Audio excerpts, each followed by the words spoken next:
Hi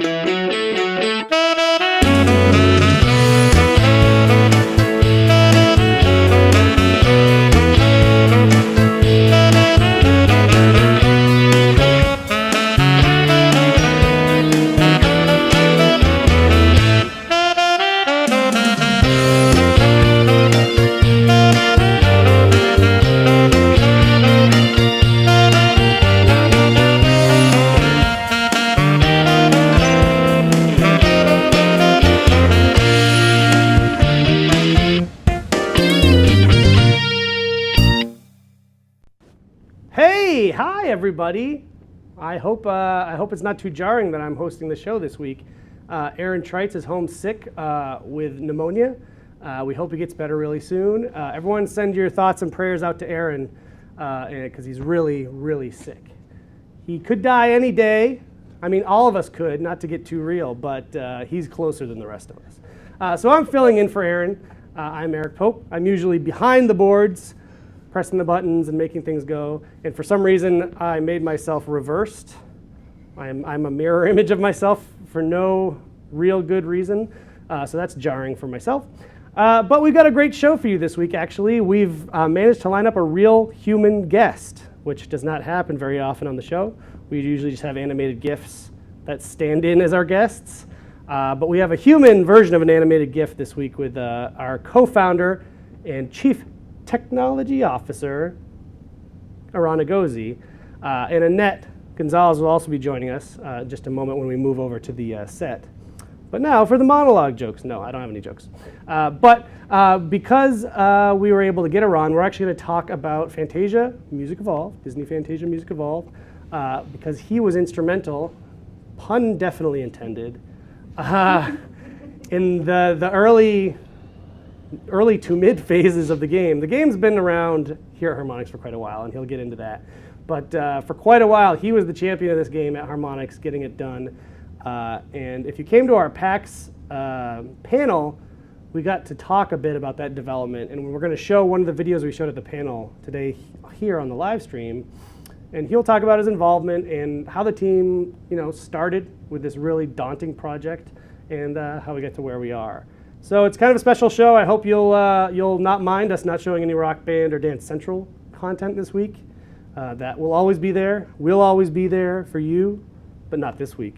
This week, Eran Egozy's here, and now I'm going to sit down at my desk and introduce you to him right now. How about that? Right? Nicely done, Pope. Nope. Very nicely over here done. now. Yeah. So this is Eran Egozy, everybody. Yay! And this is Annette, who you've seen on the show before. So Ron, is that right? Hi, Are you still CTO? I am still CTO. Yeah. Yep. Man in charge of Technology. all the technology. Yep. There's a But bunch also of the it. co-founder of this company. It's true. Yep. You're the reason we have this lovely set that we're on right now. I'm the reason for just about everything around here. Yeah, pretty Yeah. much. Pretty much. Yeah. Welcome. I Thank hope it's you. not too uncomfortable being on a virtual set. No, this live is great. streaming on the This is internet. great. You've been in meetings all day. You probably even had lunch. And now I you're had with lunch, us. and now I'm here, and things are great. So I'm very excited to be here. Yay. we're excited to have you. Like I said, we don't usually have real guests. Okay, We usually have to well. pretend we have guests. Right? Or Excellent. make John Drake feel like he's a guest, which is, problematic. Yeah. Fantasia, Music Evolved, That's is the our title. we're working on right now. That's right. And hi, hello. That's sort of off center. Anyway, so you were involved, like I said, from a pretty early point. Do you want to talk us through those early days? Sure, yeah. Hi, everyone. It's been a long project, like you said. Yeah. It's been, over 2 years Yeah. in the making. We had actually started working on some prototype ideas before even getting together with Disney, which is kind of interesting. You know, Really? there was, we had this notion. Well, so we've been doing, obviously, music games for a long time, and with Dance Central, we started doing a lot of motion detection, Connect type stuff, and we were interested in exploring what else we could do with music and motion other than a dance game. And so we had a little research team on that. And were you here? Maybe that was before. Might have been before me. It's Yeah, been but 2 years since I started, so. But right, Eric, you were here, right? Yes. And so you saw some of the results of that work, and they were exploring different ways. How do you move your body or move your hands, and how do you create music as opposed to just dancing to music? That was kind of the interesting. And thing you that even we were went as looking far at. as having a performance artist come and perform for the company at our company lunch. Oh, that's right. And then we because later at the hired him, time, sort of, right? right? Yeah, no, and he was. It turned out, that he was a consultant for us. Yes. Yeah. No, that was pretty cool stuff. It was. Embarrassing. His name is. His name was a great artist. What? Right. Is it Amon Tobin? No. No. Amon Tobin is also a great artist. Yep. Okay. Yeah. No, but. But he came and did this great piece that was, he did a live beatboxing while he had a projector projecting on him, Right. with the white projection against the wall behind him, and he used the Kinect, basically lined up with the projector, so the Kinect knew where his silhouette was, and over the course of him creating this music live on the fly for us, he did all sorts of amazing visualizations around the silhouette. So It was so I cool. met him at this Connect Hack conference, which was down at CMU a while ago. And this is a bunch of when the Connect came out, right, and it was and it turned out that that there were drivers for it, and Right. Microsoft sort of made it an open platform, which was really cool. Very cool that they did that. And there were other. So all of a sudden, the whole open source hacker community gets together and starts making all this great stuff with it. Really amazing projects. Most of them not games at all. Yep. Right? Connect was released as a gaming platform, but of course, all these artists are using it in all these new and cool ways. And so I went to that conference to try to learn a bit more about how people were using Connect and to get sort of inspired, by artistically what can you do with it, right? And that's, and that's where we met said artist. Yes. Shout outs to the you. name will totally come to me. I hope he's not watching this. No, no one watches this. Because no one watches this. Oh, that's such a relief Yeah. to know. And he did this awesome art rap show thing where he's a programmer and a beatboxer, one of the preeminent beatboxers in the world. There is such a such a thing. And so he does this whole performance show for us, and that was kind of cool. It was sort of inspiring. But sort of backtrack a little bit, because that was you're getting me all out of order. I just thought that was a great example of one of the cool things that you did. It is one of the cool things that happened, right? Yeah, to No, I get see what you people mean. sort of in the mindset. I Well, I've you always sort of considered, explore I've outside. considered our coders artists all along. Well, but- I do too. But you explore. You think outside the box. You try to Yes. say hey, here's a new thing. What could we do? And actually, part of the sort of challenge of working on this Fantasia game is what is it? What could, because it could be anything. Right. And that's the. Although we knew it wouldn't be a shooter. I think that much. I think That's that much good. we knew. So that was your starting point. Right. Not a shooter. Yes. But but then what? But what is it? So we were It's trying a to pretty open assignment when completely got it, right. yeah. And Chris Nichols over at Disney, who was the big champion of this project over at Disney, also came in and had sort of a very inspirational way of talking about it, but not a very concrete way of talking about it. It was well, we want the players to feel empowered, and we want music to be at the focal core of it, and we want it to be, inspirational and creative and Ethereal. thought-provoking. All this stuff, which is okay, great, really inspiring. Okay, but what do you do Right. in the game, right? And that's something that we had to figure out. Which is not easy. No, I mean, It makes look, sense we're not, from a that's sort of our bread and butter, is taking music and turning it into magic. Yeah, but it's look, it's a it's pretty hard. open-ended assignment, Yeah. and we're not, and it's something we like doing. I mean, we sort of thrive on creating new stuff. That's what people around here like to do. Right. But but when it comes down to it, it can be difficult, right? And we spent a lot of time on a lot of different experiments and a lot of different, should we do it this way? Should we do it that way? And part of the challenge is it was inspired by an existing IP, so how do you tie that into Right, this and one making thing, innovative experience? it's true, but one thing we knew, I think, from pretty early on, is that it was not going to be a game about the movie Fantasia. Right. Because some of them are. Sometimes you have games that come, a movie is released, and then the game version comes out, and fine. And this Exactly. was not that. It's not like there was a new Fantasia movie coming out, and we were going to be the accompanying game for that. It was not at all like that. So this was going to be almost sort of the next installment of Fantasia. Right. So Fantasia is kind of a concept, right? And yes, it's a movie, and Walt Disney made this movie, which was amazing. There's a whole history of that, which we could go into, right? But it was released in 1940, I think. It was one of the first full-length feature animations to come out of Disney. There was Snow White. Yep. I think there was Pinocchio, and I hope I'm getting the order right. So. And then I think maybe it was Fantasia after that. Is that And right? it was in full color too.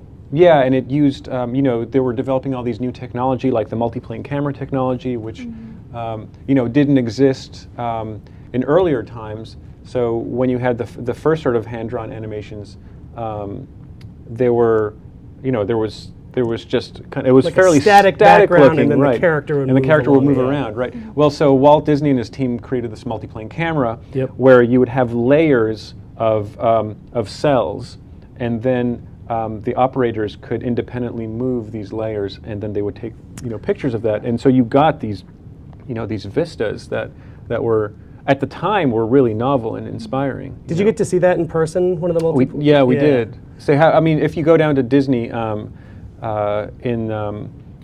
what's known as their archives, there's sort of like one of the multiplane cameras they use is on display, sort of like in a museum piece. It's huge. And it's crazy. Yeah, the camera, like the cameraman has to be up on a ladder. Basically. Yeah, no, it's like the thing shooting is like down at it. like I don't know, like 10 feet high. Yeah. Like the camera's down there pointing down, and these these like layers of glass, and all these these like knobs and ratchets and, So you can move it, gears and things, so you can move it exactly. It's like very pretty cool stuff. Actually, one of the coolest things about this project was going to visit Disney and the Walt Disney Company and see everything that they do there. Their archives and also their animation library where they've stored millions and millions of pieces of art from all the years. I can't even imagine. Now, did you get to do that on Beatles as well? Did you get to go to the Beatles archives? So is this a one-two? No, that would have been cool. So but that's good though. I would have been doubly jealous had you gotten to do both. No need to be. You just need to be Just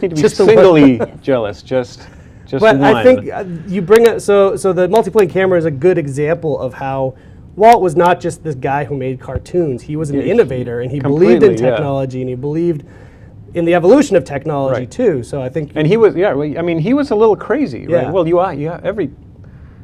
every person who's kind of an inventor to some sense is a little crazy. Like they're a little off the charts on what they're trying to do. Yeah, because you got to think outside the box, and people call you crazy, and then you've invented something that everyone uses in a few years. Crazy, right? But okay, but back to how it relates to this, right? Like, so one of the things we were thinking, we had this sort of thought exercise. Okay, so say Walt Disney was around today, and he knew about video games and about Connect and about all the crazy technology we have today, and how people interconnect and all that, and what you can do with interactive music. Okay, what would he do with Fantasia if he were around today to design it? And that was kind of a cool way of thinking about it, because it was not so much about recreating Fantasia, but it was about recreating the essence. Right, continuing with Fantasia, basically. Right.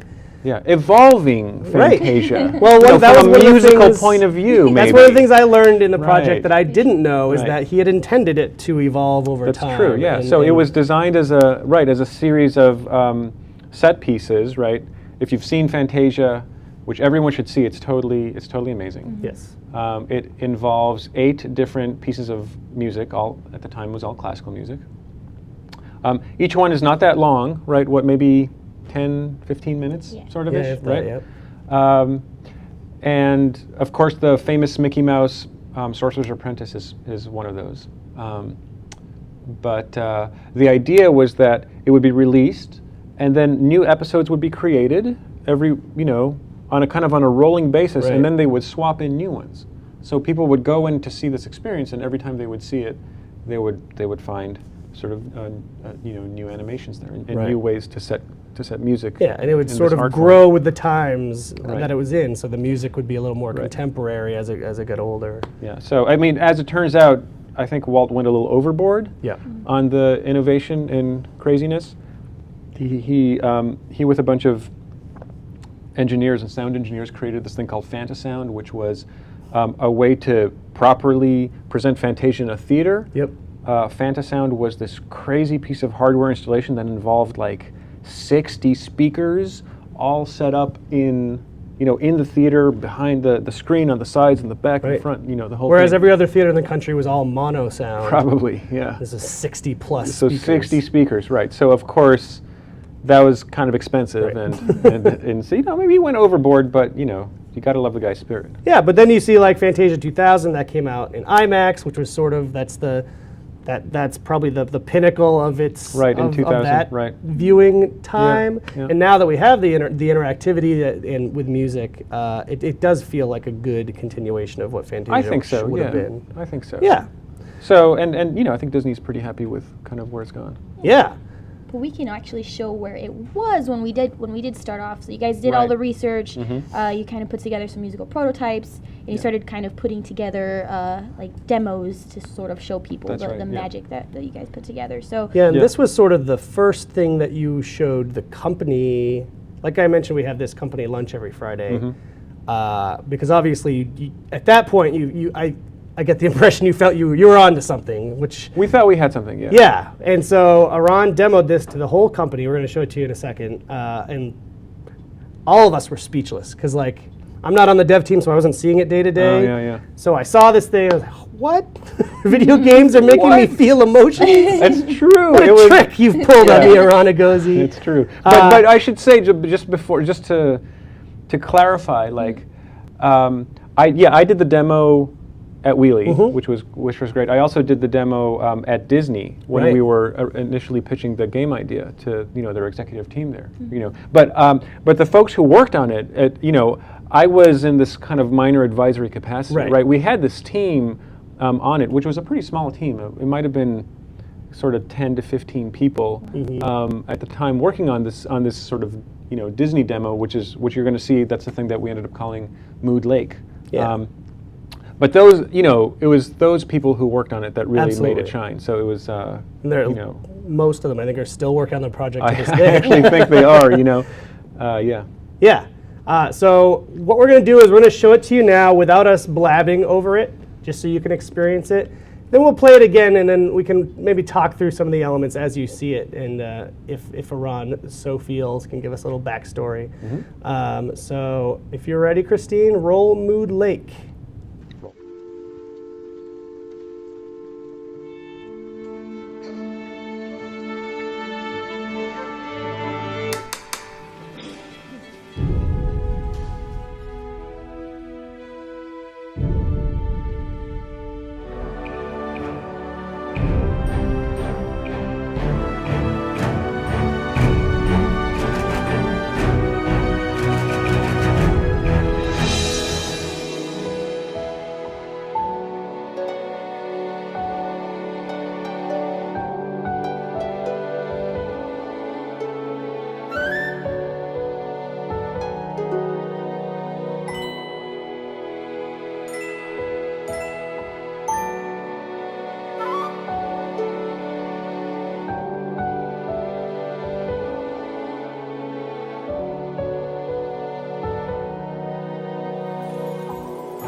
Good handover. Yes, very Whoever recorded that.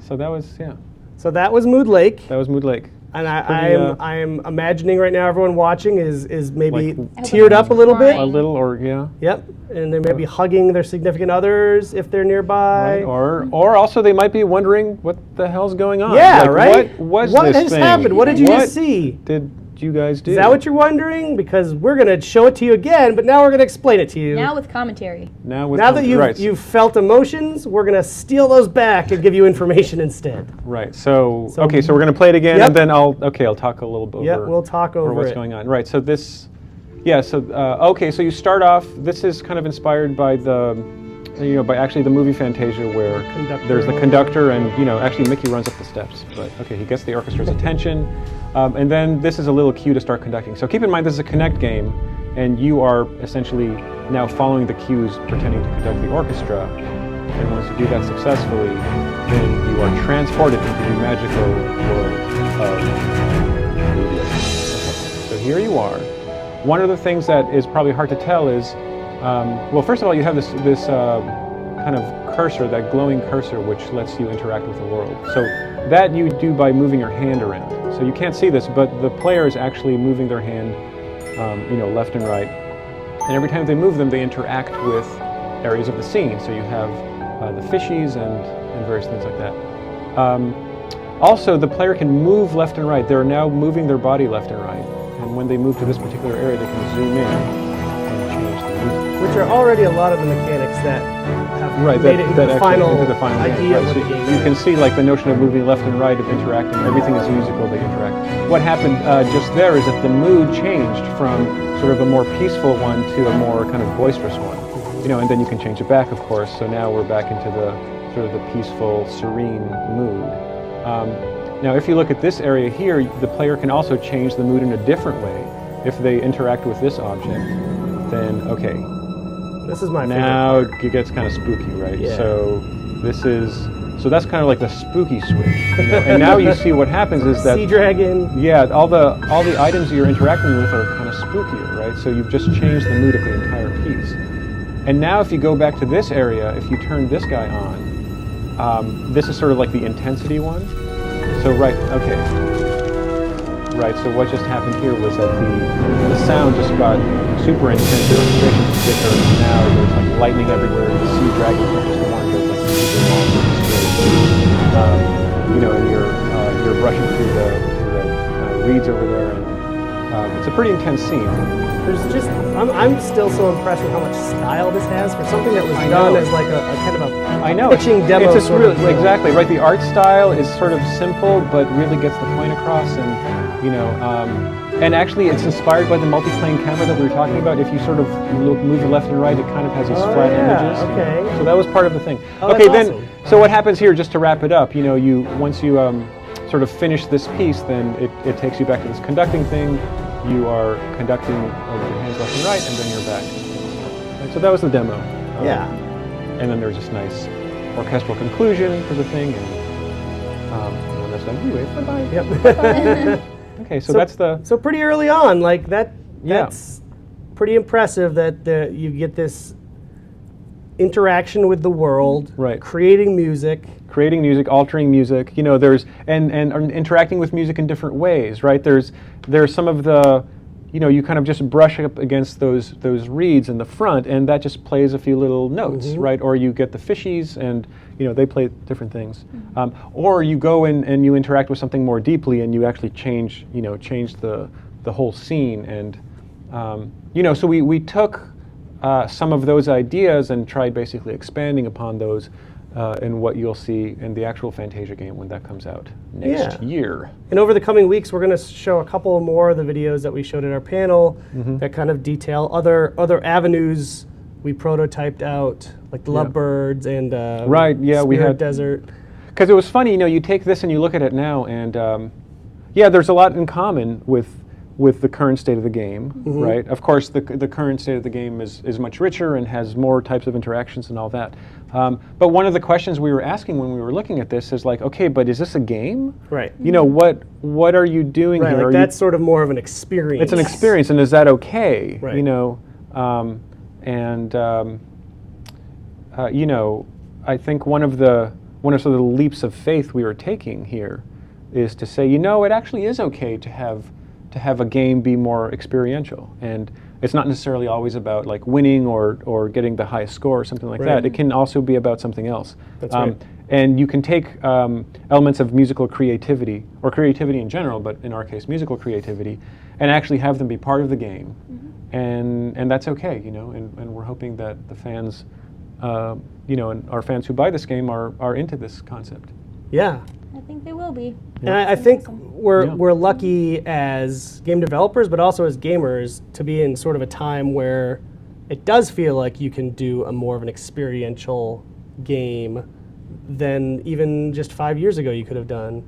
There's a game I just played called Brothers. I don't know if you've I've played. heard about it. You haven't played it I've been yet? wanting to. It's the Swedish studio. It's these two brothers, and you go on this. It's almost like a fairy tale you go through.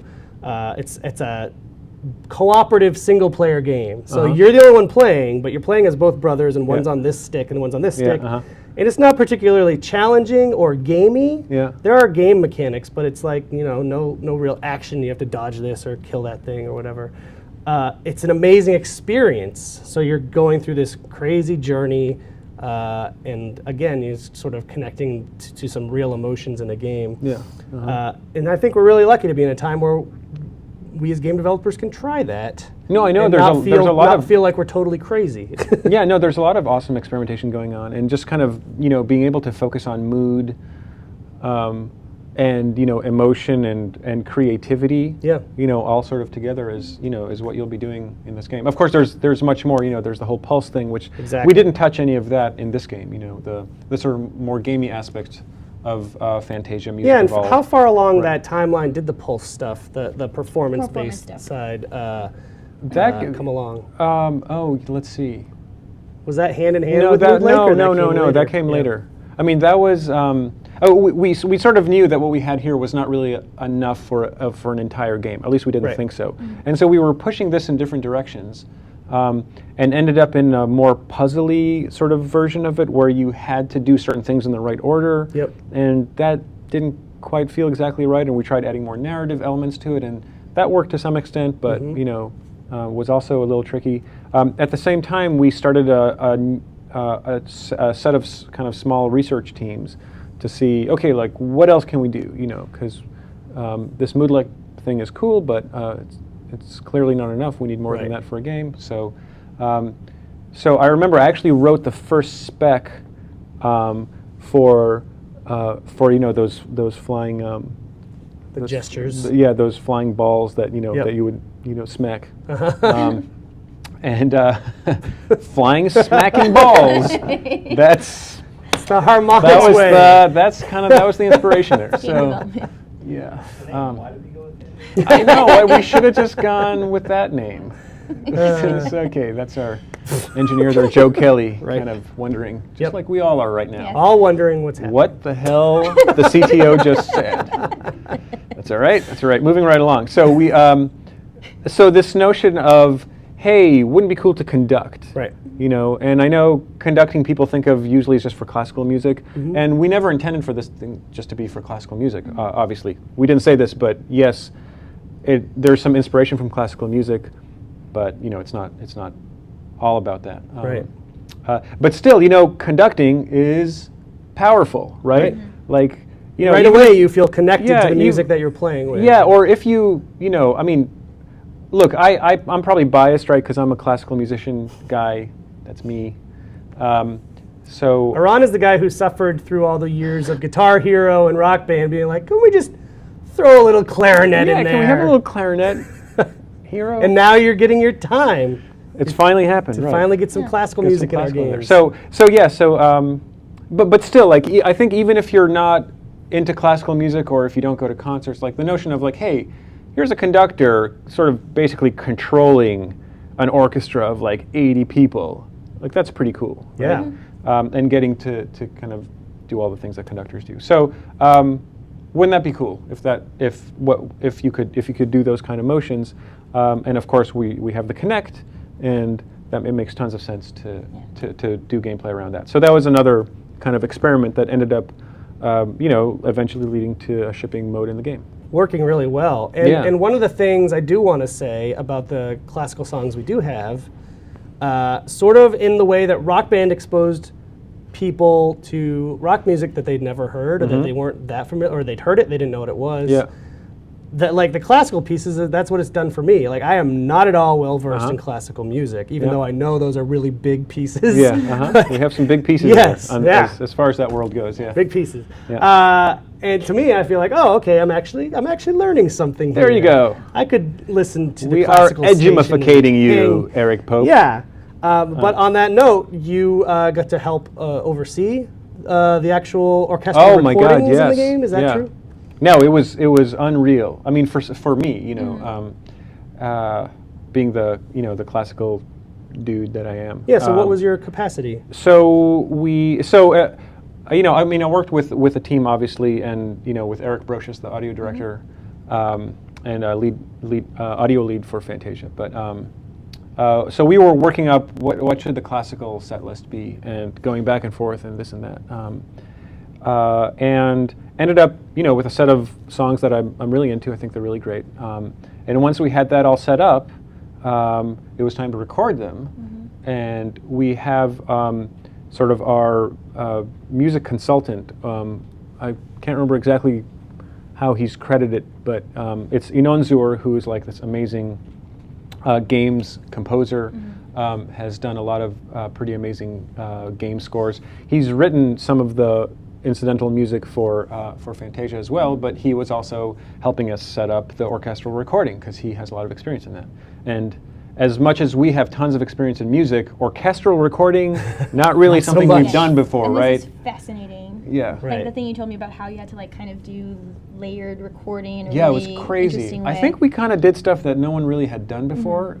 So first of all, you were at Abbey Road Studios. Oh, Yes. sure. Just I was about to say it, and Well, you I just felt like okay. you were just like leaving it out We're there. rolling in No, there. I was Okay, about sorry, to. I was sorry. building up to Go that. on. Go on. I'll sit in my cone of shame. Yes, we went to Abbey Road Studios, like Eric just said. Yep. Anyways, yeah, it was totally great. It was totally great. And not only it was not just Abbey Road Studios, but we had LSO, the London Symphony Orchestra, the London Symphony Orchestra. That's right, like the Symphony Orchestra Yes. of London. Yes. Yeah, these musicians are bleeping credible. Really fantastic musicians. And I've played in some orchestras here and there, and these are just absolutely top-notch musicians. I talked to some of them. They can sight read anything. You just put a sheet of music in front of them. They just like boop. They play That's perfectly. amazing. That's so That's cool. what they get paid Right, for. Yeah. sure. Do you have any sort of, being such an aficionado, is it sort of like with sports? Like, do you favor the home team orchestra, or are you a London guy? Like, how does the Boston Symphony Orchestra stack up? Oh, I see. I mean, the Boston Symphony Orchestra is a phenomenal orchestra. So that's one of the world-class It's one of the top orchestras in the world. So in Yeah. terms of like the caliber of the players, it's the same. These Okay, are both really fantastic players. The LSO, in particular, I think has more experience recording for like for interactive media and stuff like that, or they have more Film experience recording for scores film and- scores and that kind of thing. So they are, I think they have more experience in that realm. Sure. As far as musicianship, though, they're both top notch. Great And diplomatic answer. it was. It happens to be true. Also, I but believe you, I I would have loved to do this in Boston, but like the chance to work with the LSO in Abbey Road Studio. You don't turn that down. You don't turn that down. That was a once in a lifetime kind of thing. Pretty cool. So I the got entire to see it a bit, you got so to see it, it's yeah. awesome. Yeah. Right. So we're there. We had a 3-day session. We it's Studio 1 in Abbey Road in the basement there. Huge hall, right? You know what that thing looks like. The entire orchestra is there. They're mic'd by like 52 microphones. The studio engineers at Abbey Road were phenomenal. They're really experienced, particularly at doing classical music, because a lot of the most famous classical scores for film scores came out of there, right? So Lord of the Rings. Lord of the Rings. I mean, all the way back to Star Wars. Yeah. Like the I get the impression a lot of the Howard Shore and John Williams scores. John are all Williams was recorded there. Yeah, I think it was. I don't want. People would probably know this, but is it John Williams and was it LSO back then in the 70s recording? Anyone? Fact check. They'll, Fact check. They will so chime in. we'll find out. But yes, so you walk around there and you see all all the posters of Right. of stuff like that. Yeah, but most recently like Lord of the Rings and stuff like that. Anyway, so we're there in the control room, and the thing is, we had to record to a click track. And orchestras at this level are used to recording with click tracks. Okay. One thing they were not used to is doing stem recordings to a click track, right? Now, so normally with a band, like a rock band, right, you have sound isolation, right? Like each member of the band is in a different sound isolated booth, and they have the things, and so you get your multi-track recordings, right? Or you can do some layering as well. So you can just hear the bass if you want. You can just hear yeah, you can do that kind of thing. Here the entire orchestra. So we first did a 2T recording, which is a fancy word for everyone plays together. So we record that with the click. We made adjustments to the click track just to kind of make sure it felt right. That the speed ups and slowdowns and all that stuff kind of felt right. And then after that, we record low strings separate, and then high strings separate, and then winds and brass and percussion. Right, and we do that for all of the pieces that we had to record, which was nuts. Because they're sort of not used to doing this kind of thing. I have to listen to the click, and only my section, and then later they listen to it again, feeding in a little bit of the previous stuff. And everyone who plays it has to play exactly like the recording just did a second ago. Usually when you're playing classical stuff, you're doing a lot more listening than I think anyone really knows. There's, yes, the conductor is there conducting, and you watch the conductor for inspiration. But in order to actually be together, for a 70-piece orchestra to actually play together, you're using your ears constantly. You're always listening to what's going on. You're looking at people's body movements. I play clarinet, so I'm used to sort of sitting kind of center here with, the orchestra kind of spread out in front of me. Concert master, the first violin is over there, and you're watching the conductor and the violinist, and you're making it all work together. Now, if you have a click track, and you're supposed to play with this sort of contour of speeds that is predetermined, it's so antithetical to your training as a classical musician, Wow. And so so those guys did great, but it was a hard, it was a very challenging sort of a situation. So do you think that's more, the style of recording that you just described, is that more how the composers actually do the composing though? They do it section by section like that? I think it depends which composers. Okay. And so there's generally like composers and then orchestrators. I mean, the composer does both. You compose it on the piano and then you so build out the full. Exactly. Right, So a number of composers did it that way. They're at the piano. They basically work out all the tunes and the harmonies and the rhythms and all the stuff. Yep. And then they would orchestrate. Now, not everyone did it that way. And also you have some composers who are known for their orchestration. Like Ravel, for example, is just a composer who is just known for amazing orchestrations. Okay. And same with like someone like Mussorgsky. Then you have, I think Beethoven did a lot at the piano and then later orchestrated. Right. It depends on the time period and stuff like that. I think Mozart, the guy was a genius, but I think he probably went straight to, to score, to like writing out the bars. Just write it out from his head. Yeah. Just like so you download had to all the paper. These stems being recorded, and so were you overseeing all of this? I mean, I was in the control room. Right. I wouldn't. No, I was not overseeing it, but I was sort of kind of an advisor floating around. Very cool. So I was sitting next to Enan, who's the guy who arranged the whole thing. Yep. They had done tons of prep ahead of time, knowing exactly what music to play, the schedule, who was going to do what. And I was basically sitting next to him, and we're following along with the score, listening to what's happening, and then you're like, oh, okay, that was a good take. Oh, but there was a problem there. We should go over that. You circle the thing, and then you just multiple takes. That's so cool. You must have been in heaven. I was totally in heaven. It was really great. It was pretty intense, but really fun. Because you do have like a fixed amount of time before like the orchestra has to leave, so you have to make sure. Yeah, it's all like very union, exactly. Yeah. So we had exactly 5 hours per day. So it's broken up into 2 3-hour chunks with a half-hour break for the musicians, and that is like regulation. Yeah.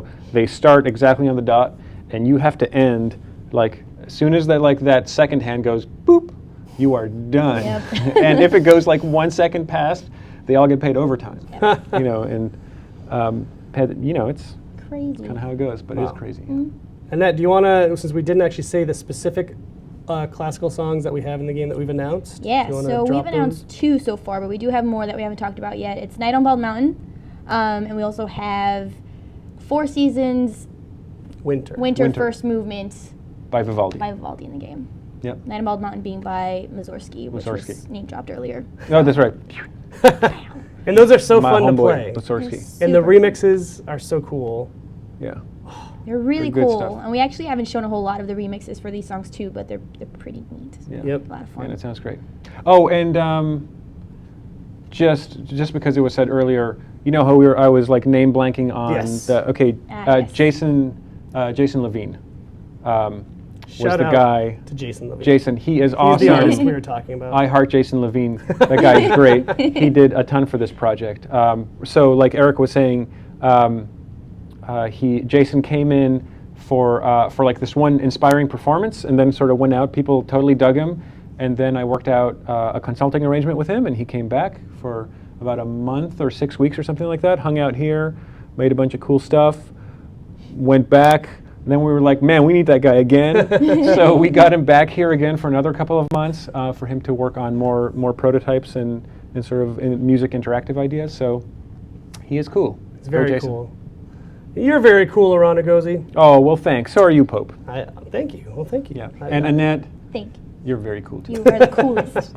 We're I was also gonna cool. switch Bunch it of around cool there. so people. cool. Everyone is so cool. I'm going to barf. Yep. That's how cool we are. It's so cold in here. Well, if you don't have anything left to add, do you? I don't know. I could answer questions all day. Does anyone have Well, that's questions true. in the chat? If anyone have any questions in the chat that Eran could answer or we could answer? We're on like a 30-second delay. Right. 30-second delay. Confirmed John Williams was credited as writing and conducting the score for all 6 Star Wars movies. And that's actually the connection to Boston, because Yeah. John Williams was the conductor of the Boston Pops. Pops in Boston for a long time. For like 20 years, a maybe? really long time, and he was very well loved and respected. And, Yeah. You know, we have Keith Lockhart now, who's also a cool dude. But John Williams was really like, No big deal. I get to meet him when back right. in Beatles, we did a thing where they that's would true. play Beatles, actually a medley of Beatles songs I remember that. to the video footage of Beatles Rock Band. I know, I saw that. And then a bunch of us, Harmonix employees, went on stage at Symphony And Hall led and us- sang. Yes. You led a sing-along. Never should I be at Symphony Hall singing on stage. On stage, Eric Pope, you were on stage at I Symphony was. Hall, right? That's amazing. The least qualified Yep. person to stand on Absolutely. stage. at 100% Symphony Hall. correct. And I think Amin was there too, wasn't he? Amin was there. Oh, He yeah. was such a ham all too, because he was scruffed like, up, yep. he was Actually, like, I hey think, everyone, I think sing along with Windhammer us. was there. Remember Rob Waichert Oh with my the God. giant beard, Windhammer? Yeah, that guy. So basically, all of the scruffiest dudes from It was Harmonix pretty funny. tried to look nice, which we did not look that nice. No, but the audience. It was stuff- amazing, yeah, and the audience Yeah. was great. Crazy experience. Yeah, so Keith had to conduct the orchestra Yep. to this Beatles medley thing, but he had to sort of follow Yep. the screenshots, not the screenshots, the video. Right, so it's a montage, pre-recorded right. video, sort of like the whole thing you said Kinda with the like playing that, with the yeah. click track. Yeah. I mean the band. The band. It's The okay. band was The playing band. But yeah, you're right. He had to keep in Da-da-da-da-da. time with the music, Yes. and it worked amazingly after like one rehearsal with us. Yeah. Yeah. Yeah. So any questions? No. Everyone's satisfied with this excellent show. So good. Yeah. Good show. All right. All right. Well, we'll be back next week. We'll either be back to some more Rock Band and Dance Central content, or we'll keep steamrolling along with some more of this type stuff with guests and insider info. Yeah. It all depends on people's schedules, because that team's very busy right now. Yeah. Lots going on. So thank you for joining us, everybody. Thank you, Eran, very much for your time. You're welcome. Thanks. Great to This be is here. after hours. Thanks. I This really was fun. appreciate you coming after hours and No hanging out problem. with us. Yes. And Annette, you're great as always. Thank you, Pope. So thanks, everybody. We'll see you next week. Bye bye.